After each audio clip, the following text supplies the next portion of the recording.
이제 얼마 있지 않으면 크리스마스가 다가옵니다. 크리스마스 하면 제일 먼저 생각나는 것이 무엇입니까? 저는 선물이 생각이 납니다. 여기 한번 화면을 한번 보세요. 저렇게 크리스마스 트리 밑에 선물을 이렇게 쌓아놓고 크리스마스 날 아침이 되면 부모님이 이렇게 선물을 주십니다. 저도 어릴 적에 저 선물을 받고 싶어서 이 크리스마스를 굉장히 기다렸던 그런 기억이 납니다. 이렇게 크리스마스는 사람들을 들뜨게 하고 또 선물을 주고받고 메리 크리스마스 하면서 서로 즐거워합니다. 그런데 여러분, 이렇게 기뻐하고 즐거워하는 것은 원래 하나님이 가지고 계셨던 하나님의 본성이셨습니다. 하나님은 세상을 창조하셨는데 첫째 날부터 다섯째 날까지 창조하시고 난 뒤에 그걸 보시고는 뭐라고 그러셨냐 그러면 보시기에 좋았더라 이렇게 얘기했습니다. 하나님이 보시기에 흡족하시고 좋아하시고 즐거워하셨던 것입니다. 여섯 번째 날에 인간을 창조하셨습니다. 그러고 난 뒤에 하나님이 뭐라 그러셨냐 그러면 보시기에 심히 좋았더라 이런 말씀을 하셨습니다. 하나님의 속성인 이 기쁨을 인간에게 나눠주기 위해서 아기 예수를 세상에 보내신 것입니다.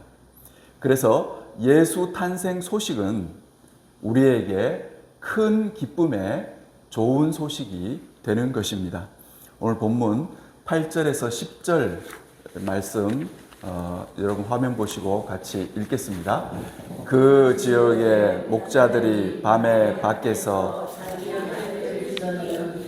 주의 사자가 곁에 서고 주의 영광이 그들을 도우시매 크게 무서워하는지라.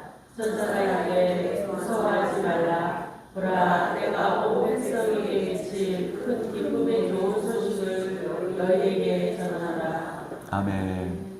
이 장면은 어떤 시골 지역에서요 목자들이 양을 치고 있는데 갑자기 하늘에서 주의 영광의 불빛이 확 비치는 거예요.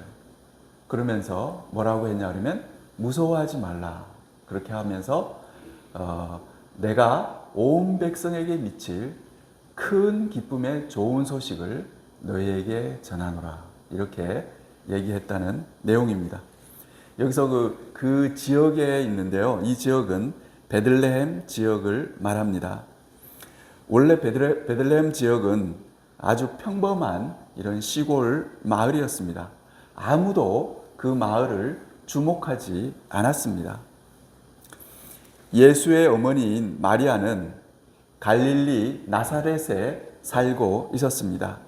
갈릴리 나사렛으로부터 이 베들레헴까지는 약 360리나 되는 먼 거리였습니다. 또 거기까지 가는 길도 험난하기 짝이 없는 험한 길이었습니다.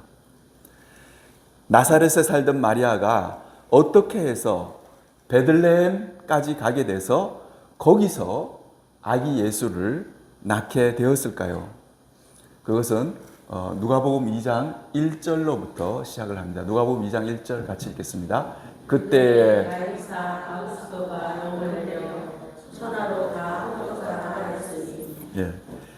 가이사 아구스도가 모든 사람에게 영을 내려서 어떻게 했냐면 호족하라고 영을 내린 것입니다. 이 말은 무슨 말이냐면 호족을 정리하기 위해서 각자 자기 고향으로 가라고 명령을 내렸던 것입니다. 이렇게 우연치 않은 일이 놀랍게도 하나님의 계획을 이루는 그런 시발점이 되는 것입니다. 누가복음 2장 3절에서 5절까지 같이 읽겠습니다. 모든 사람이 호족하러 각각 돌아가며 요셉도 다윗의 집 독성인으로 갈릴리 나사렛에서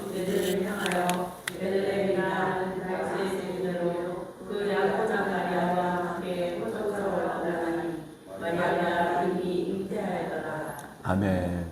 이렇게 호적하러 올라갈 때에 마리아가 이미 잉태하였더라 이렇게 되어 있습니다. 이 말은 마리아가 임신하였다는 말입니다. 그런데요, 임신 3개월이나 임신 5개월이 아니라 이미 만삭이 되었을 때였습니다. 베들레헴까지 가는 길은 멀고 험했습니다. 도로 포장도 전혀 되어 있지 않은 길이었습니다. 만삭이 다 된 마리아가 베들레헴까지 가기는 보통 힘든 일이 아니었습니다. 저도 만삭인 아내를 데리고 어디를 이렇게 가는 적이 있었는데, 만삭이 되면요, 움직이기가 굉장히 불편합니다. 뭐 가까운 거리도 사실 움직이기가 힘듭니다. 그런데 마리아는 이렇게 만삭의 몸으로 360리나 되는 거리는 굉장히 먼 거리입니다. 그런 거리를, 그 당시에는 자동차가 없었죠. 나귀를 타고 움직여야만 했습니다. 요셉이 만삭된 아내를 나귀에 태우고 부지런히 걷는다면 하루 50리 정도를 갈 수 있었을 것입니다. 그렇다면 왕복 700리가 넘는 베들레헴까지 다녀오려면 보름은 걸려야 합니다. 그러므로 이 기간 동안 그들은, 이 부부는 생업을 포기해야 하고 또 여행에 필요한 경비를 지출해야 했습니다. 여행 중에 해산을 할지도 모르는 위험과 고통을 부담해야 했습니다. 실제로 어떠냐 하면 마리아는 이 여행 중에 해산하게 되는 일이 발생을 한 것입니다. 어렵게 베들레헴에 도착한 만삭의 마리아를 기다리고 있던 상황은 어떠했습니까? 누가복음 2장 6절 7절입니다. 같이 읽겠습니다. 거기 있을 그때에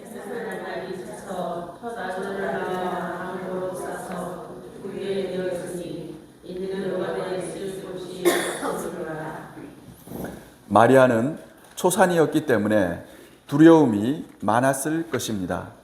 상고는 이미 시작되었습니다. 요셉은 고통하며 부르짖는 아내를 데리고 이리저리 방을 구하러 다녔습니다. 여자가 애를 낳을 때 여러분 어떻습니까? 그냥 갑자기 애를 낳는 게 아니잖아요. 애를 낳기 전에 한 9시간 전, 어떤 사람은 10시간 전, 12시간 전, 그때서부터 진통이 시작되는 거예요. 그러니까 이때 이미 마리아는 산통이 시작되고 있었습니다. 그런 가운데서 여관을 찾아 돌아다녔는데 여관이 다 차가지고 있을 곳이 없었던 거예요. 그래서 마국간으로 가게 되었습니다. 그래서 마국간에서 해산하게 된 것이죠. 마리아는 이렇게 어려움과 고통을 겪으면서 아기 예수를 낳게 되었습니다. 그리고 그 낳은 아기 예수 탄생 소식은 큰 기쁨의 좋은 소식이 되었습니다. 여러분, 우리가 살다 보면 많은 어려움과 고난을 당할 때가 있습니다. 그러나 그 고난을 잘 참고 견디면 어떻게 되냐 그러면 기쁨의 좋은 시절이 찾아오게 됩니다. 고난 당할 때는요, 그런 시절이 오지 않을 것 같아요. 나는 이제 계속 이 고난 가운데 살 것만 같지만 여러분, 그렇지 않습니다. 그 고난의 뒤에는 기쁨의 좋은 때가 기다리고 있는 것입니다.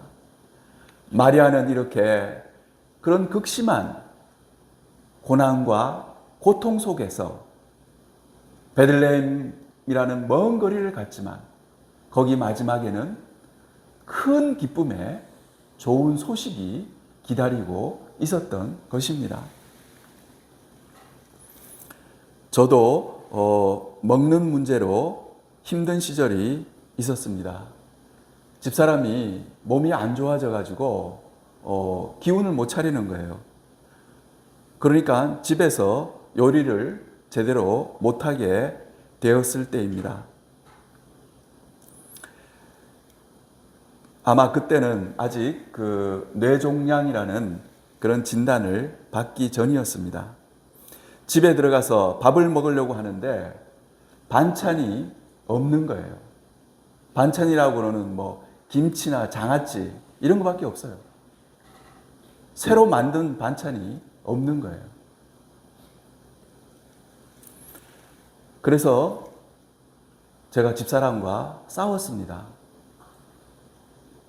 이게 뭐냐고. 크게 싸웠습니다. 그 다음 날 아침에 우리 딸이 아빠에게 조그만 쪽지를 남겼습니다. 그 쪽지에는 이렇게 적혀 있었습니다. 아빠, 엄마가 반찬 안 해준다고 너무 실망하지 마세요. 엄마가 아빠에게 맛있는 반찬 해줄 날이 꼭 올 거예요. 뭐 이렇게 적었습니다. 딸이 이 말을 한 지 15년이 지났습니다. 요즘 우리 집사람이 끼니마다 저에게 맛있는 반찬을 풍성하게 차려줍니다. 물론 요양보호사의 도움을 받아서 그렇게 준비를 한 거죠. 하지만 15년 전에 우리 딸이 한 말이 그대로 실현되는 것을 볼 수가 있습니다. 요한복음 12장 24절입니다. 같이 읽겠습니다. 내가 진실로 진실로 너희에게 이르노니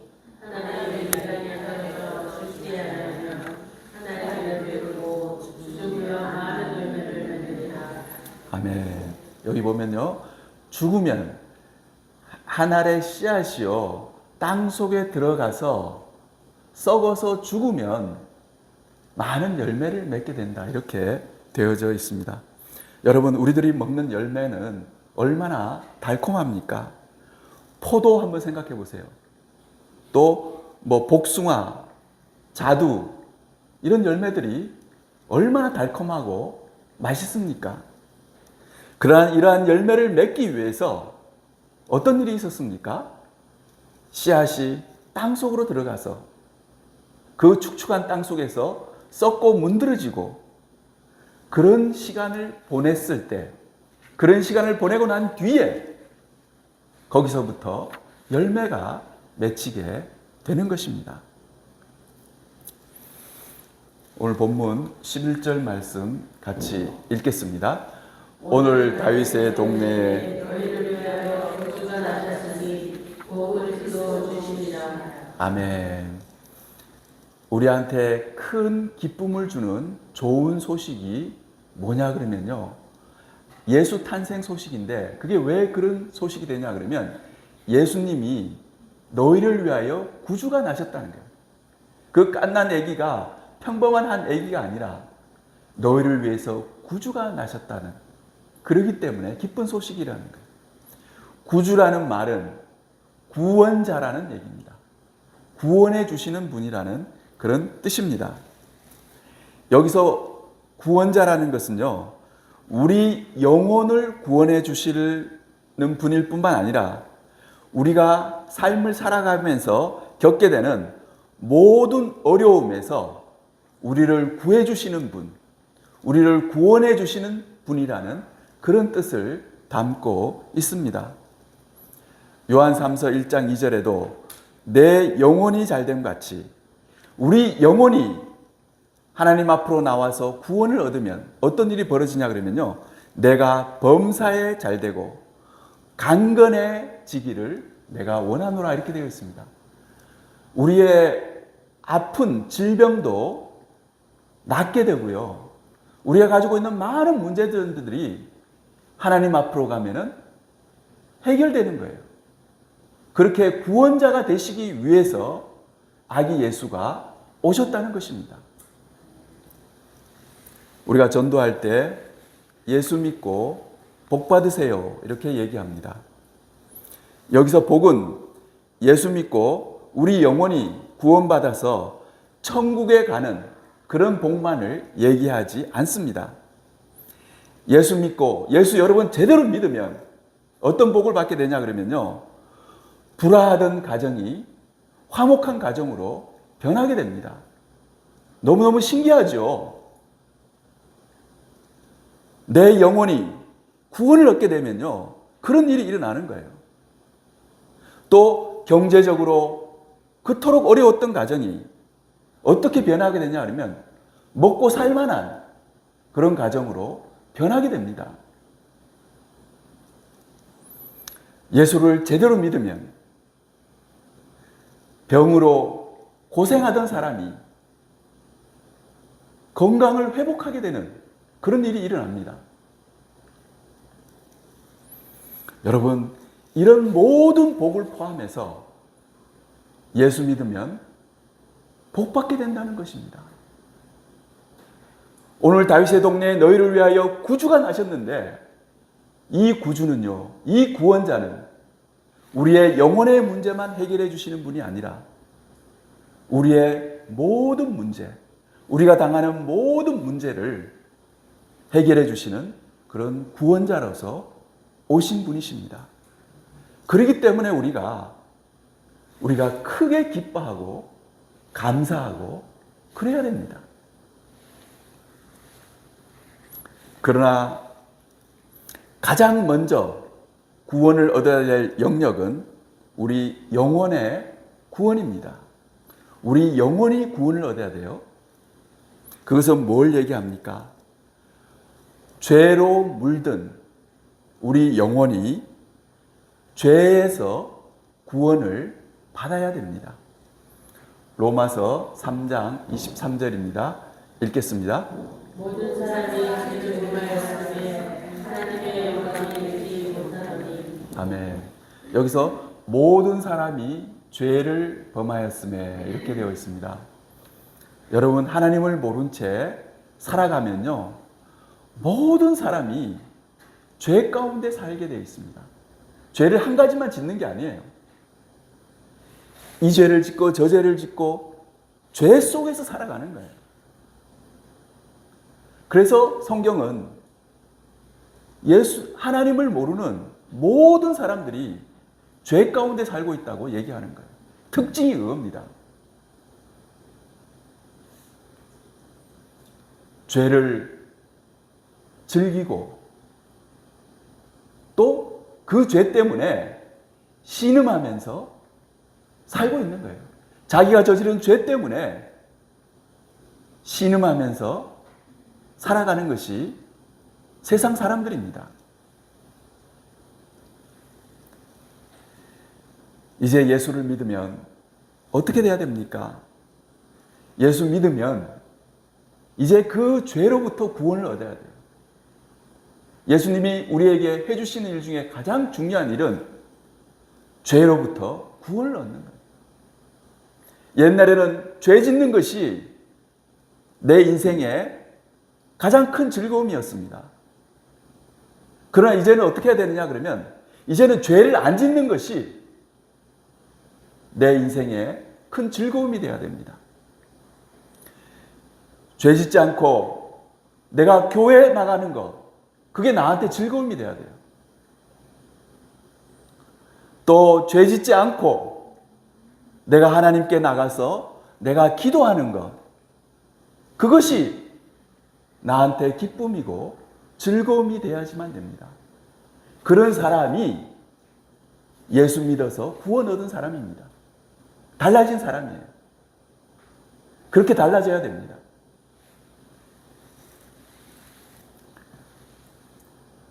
전에는 속상한 일이 있으면 담배가 생각납니다. 또 술이 생각나요. 또 뭐가 생각납니까? 친구가 생각나겠죠. 그러나 예수를 제대로 믿은 사람, 제가 말씀드리는 것은 예수를 제대로 믿은 사람을 얘기하는 겁니다. 믿으려면 정확하게 믿어야 돼요. 예수님을 나의 구주로 믿어야 됩니다. 그렇게 믿은 사람은 속상한 일이 있으면 누가 생각나겠습니까? 하나님이 생각나는 거예요. 그래서 그 발걸음을 교회로 향하게 되고 예배 드리고 싶어지는 거예요. 그리고 기도하고 싶어지는 거고. 예배 드리면서 하나님 말씀 듣는 시간이 그에게는 꿀맛 같은 시간이 되는 겁니다. 그 시간이 가장 행복한 시간이라고 고백하는 그런 사람이 되게 됩니다. 예수님은 이렇게 우리를 구원하시기 위해서 구주로 세상에 오셨습니다. 본문 12절 말씀 같이 읽겠습니다. 너희가 가서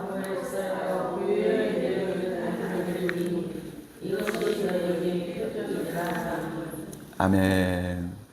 여기서 너희가 가서 이렇게 너희는 누굴 얘기냐면 이 목자들을 얘기합니다.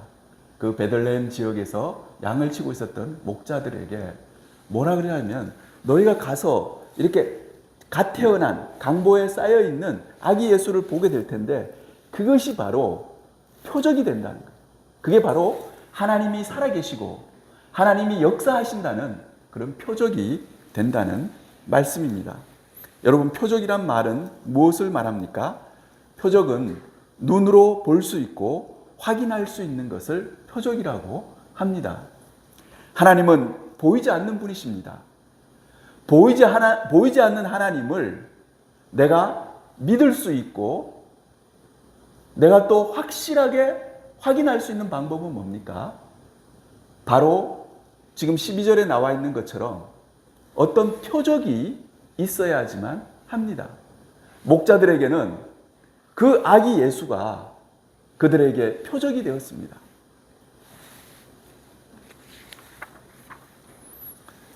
여러분, 신앙생활을 이렇게 하다 보면요, 하나님이 나에게 보여주시는 비밀스러운 표적이 있습니다.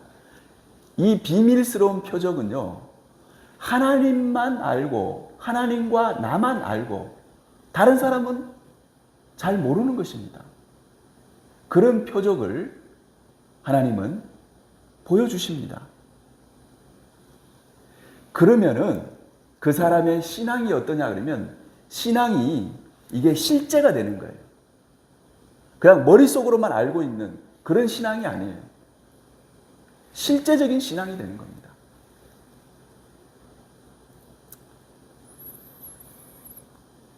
제가 아는 한 교수님이 계십니다. 그분은 대학교 다닐 때 산악부에서 활동을 했습니다. 근데 그 산악부는요, 그냥 뭐 산을 올라가는 그런 산악부가 아니라 암벽을 올라가는 그런 산악부였습니다. 거기서 활동을 했는데 그 암벽을 타는 것은 굉장히 위험하죠. 뭐 줄 하나에 걸쳐서 그렇게 거의 뭐 수직에 가까운 암벽을 타야 되니까 굉장히 어렵습니다. 사고도 많이 나고요. 이분이 그런 얘기를 하시더라고요. 자기가 그렇게 젊었을 때 한 번도 아니고 여러 번 그렇게 암벽을 타다가 죽을 위기에 놓였었다는 거예요. 그냥 외줄 하나에 대롱대롱 매달려서 주변에 도움도 받을 수 없는 상황. 그렇게 몇 시간을 버틴 적이 있었다고 합니다. 그런 일을 몇 번 당했대요. 그러고 난 뒤에 그 사람에게 부인할 수 없었던 게 있었습니다. 그때 자기 생명을 살려주신 분이 바로 하나님이었다는 거예요. 하나님이 그렇게 살려주지 않으면 도저히 살 수가 없는 그런 상황이었대요. 그래서 그분이 나이가 들어서 50이 되고 이렇게 했을 때 결국 하나님을 믿게 되었습니다. 여러분, 하나님의 존재는요, 그냥 단순히 우리 머리로 이성적으로요, 또 누가 막 얘기를 해줘가지고 그렇게 믿어지는 것이 아닙니다. 내가 경험하고 나에게 표적이 있어야지만 확실히 믿어지는 거예요.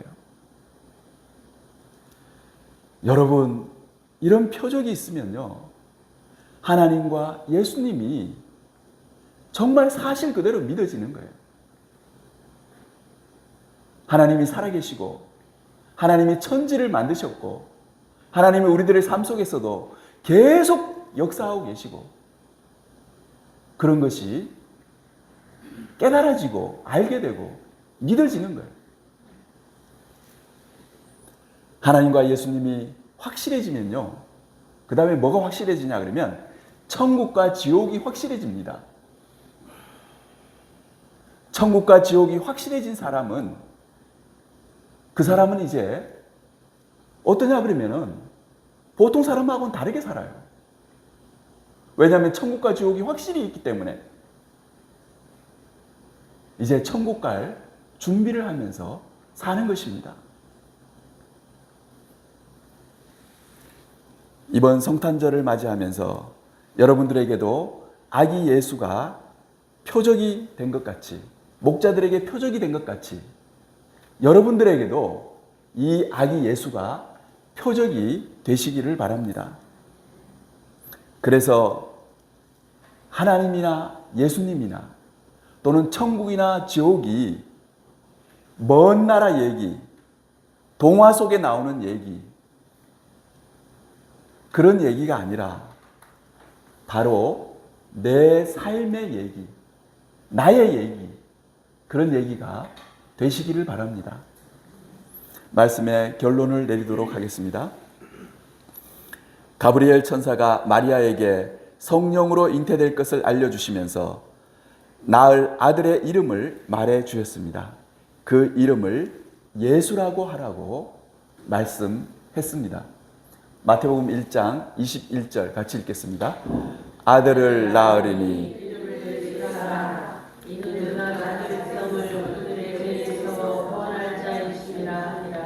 아멘. 아들을 낳게 될 텐데 그 이름을 예수라 하라 그랬어요. 그 예수란 이름은 자기 백성을 그들의 죄에서 구원할 자라는 그런 뜻을 가지고 있습니다. 여러분, 예수님은 우리들을요, 죄에서 구원하시기 위해서 오신 것입니다. 여러분, 한번 지금 살아가고 있는 많은 사람들 한번 관찰해 보세요. 그들은요, 죄 가운데서 살아가고 있어요. 죄 가운데서 숨쉬고, 죄 가운데서 먹고, 죄 가운데서, 죄 속에서 즐기면서, 또 그 자기가 지은 죄 때문에 눌리고 힘들어하고, 그러면서 살아가고 있습니다. 그 죄의 굴레를 벗어날 수가 없는 거예요.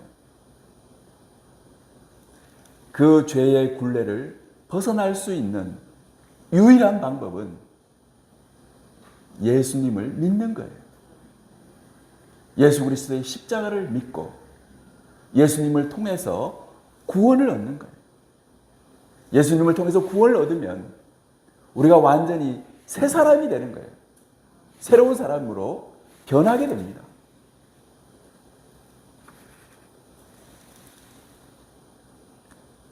예수님의 탄생 소식은 하늘에서는 하나님께 영광이 되었습니다. 땅에서는 기뻐하심을 입은 사람들에게 평화를 주는 그런 소식이었습니다. 여러분, 예수님의 탄생했다는 소식은 무서운 소식이 아니에요. 어떤 소식이냐 그러면 우리 마음에 평화를 주는 그런 소식이 되는 것입니다. 누가복음 2장 14절 같이 읽겠습니다. 지극히 높은 곳에서는 하나님께 영광이요 하늘에서는 하나님이 기뻐하시는 사람들에게 평화로 나아가라. 아멘. 사랑하는 성도 여러분, 올 성탄절에는 예수 탄생 소식이 여러분에게도 구주가 탄생했다는 소식으로 들리시기 바랍니다. 내 삶의 모든 문제를 해결해 줄 수 있는 분, 구원해 줄 수 있는 구원자로서 오셨다고 여러분 그렇게 받아들이셔야 됩니다. 이번 성탄절을 지내면서 하나님께 큰 영광을 돌리시고 여러분과 여러분의 가정에 큰 평화가 임하시기를 주님의 이름으로 축원합니다. 같이 기도하겠습니다.